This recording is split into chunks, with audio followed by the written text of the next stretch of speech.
Hi hello foodies, welcome to my channel. ఇవాళ మనం ఏం చేసుకోబోతున్నామంటే అదేనండి, కారపూస మురుకులు అంటాం కదండి. ఏ పేరుతో పిలిచినా నా ఫేవరెట్ మట్టికి కారపూసని.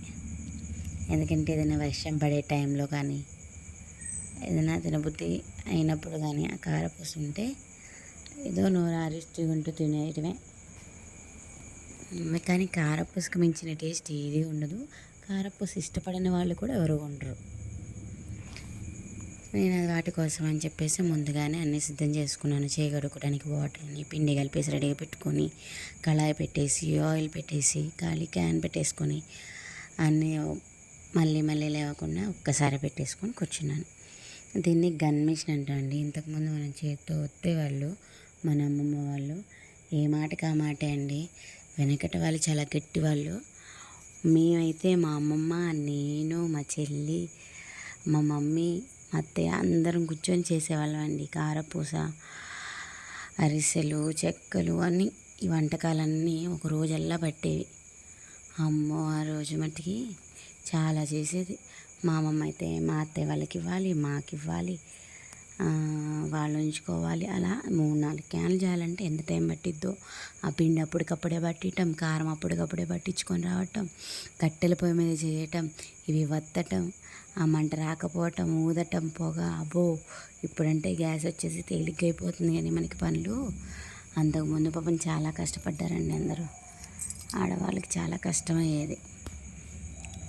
ఇప్పుడు మన మాటల్లో పడేసి ఇది ఎలా చేసుకోవాలో చెప్పుకోవడం మర్చిపోయి. అయినా కారపూస రాని వాళ్ళు ఎవరు ఉంటారండి, నా పిచ్చి కాకపోతే. అయినా రాని వాళ్ళు ఉన్నా దీన్ని చూసి నేర్చుకోవచ్చు. మన సన్న కారపూస, లావు కారపూస అని చెప్పి దీనికి గన్ మిషన్లో బ్లేడ్స్ వస్తాయి.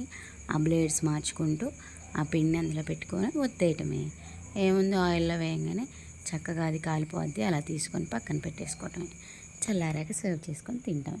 వీటిని వేయడానికి ఒక ప్లేట్కి, స్టీల్ ప్లేట్ కానీ ఆరెల్స్ ఏ ప్లేట్ అయినా, దానికి ఒక తడిగుడ్డ చుట్టేసి, అంటే నేను కచ్చిప్ చుట్టాను, ఊడకుండా వేసేసి దానికి మనకి ఇష్టమైన షేప్లో వేసుకోవచ్చండి. వేసేసి ఆయిల్లో వేయటమే. చేతికి కూడా పని ఉండదు. లేదు ఇలా కాదు, మాకు ఇలా ఇష్టం లేదు అనుకుంటే డైరెక్ట్ ఆయిల్లోనే మొత్తం వచ్చేస్తే పెద్దగా వస్తుంది. ఎలా అయినా తుంపుకోవాలి కదండి, తినేటప్పుడు ఎలా అయినా తునిగిపోద్ది. మనం ఇచ్చినట్టుగానే ఏమైనా ఉంటుందా? అలా ఆయిల్ వేసేయంగానే అలా కాలిపోతూనే ఉంటుంది. అలా కాలిపోయాక తీసేయాలి.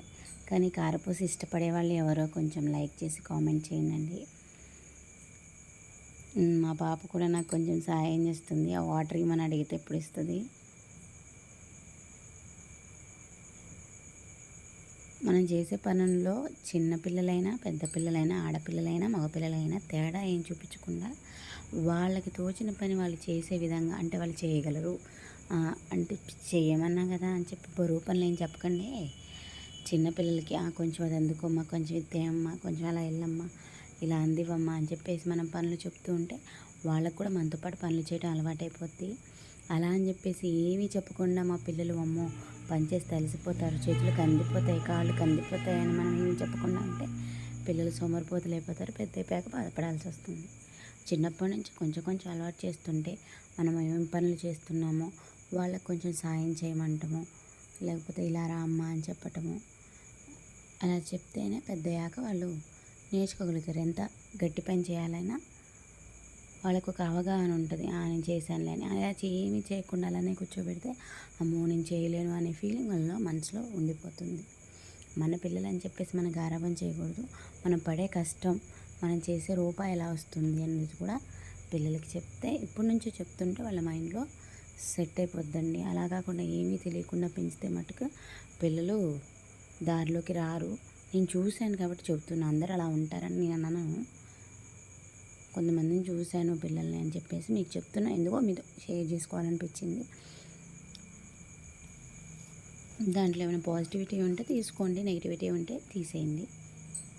ఇప్పుడు బ్లేడ్ మార్చుతున్నాను సన్నకారపూస కోసం అని చెప్పేసి అది తీసేసి ఆ బ్లేడ్ మార్చేసి అందులో పెట్టేసి పిండి పెట్టేసి మళ్ళీ యథావిధిగా ఒత్తేయటమే. ఈ వీడియోకి ఒక 8 minutes పట్టిందేమో, కానీ నేను ఇది చేయటానికి మట్టికి చాలా టైం పట్టింది. ఒక 2 hours పట్టిందండి. అది వీడియో చూసుకుంటూ అది చేసుకుంటూ ఇది చేసుకుంటూ పాపం చూసుకుంటూ ఎంతైనా కష్టమే అండి.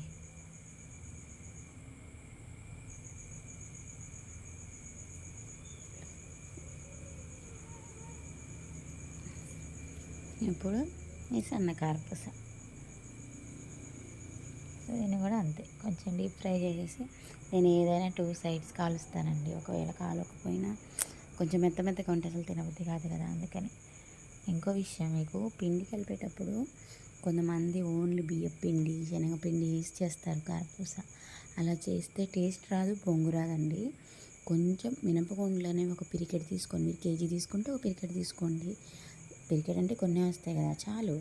వాటిని ఆయిల్లో కాకుండా నార్మల్గా స్టవ్ మీద ప్యాన్ పెట్టి దాంట్లో అది వేసి మినపగుండ్లు కొంచెం దూరగా వేయించేసి పిండి పెట్టే ముందులో అందులో వేసి కలిపేసి ఇచ్చేయండి.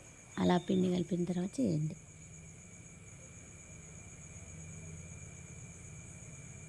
అప్పుడు కారపూస చాలా అంటే చాలా బాగుంటుంది. ఒకసారి ట్రై చేసి చూడండి. టేస్ట్ ఎలా వచ్చిందో నాకు కామెంట్ చేయండి.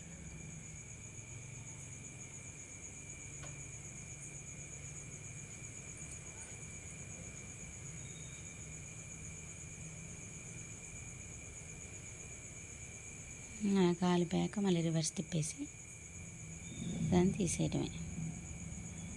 మనకు ఖచ్చితంగా రావాలని ఏం లేదండి. అది విరిగిపోయినా పర్లేదు, ఎలా వచ్చినా ఏం లేదు. ఎందుకంటే ఎలాగో క్యాన్లో వేసేటప్పుడు విరిగిపోతాయి, మనం తీసుకునేటప్పుడు విరిగిపోతాయి, మనం తినేటప్పుడు విరిగిపోతాయి. కరెక్ట్ షేపే రావాలంటే కలవదు కదా. ఇప్పుడు మళ్ళీ సన్నకారపూస చిన్నపిల్లలు ఇవి బాగా ఇష్టపడతారు. అచ్చం శనగపిండి చేస్తే ఇంకా బాగుంటుంది. మిక్చర్లో వస్తుంది చూడండి, అలా ఉంటుంది. ఇది ఇంకో టైప్లో చేయాలని చెప్పేసి నేను ఆ పిండిని మళ్ళీ అందులో వేసి సన్నకారపూస చేసేసానండి.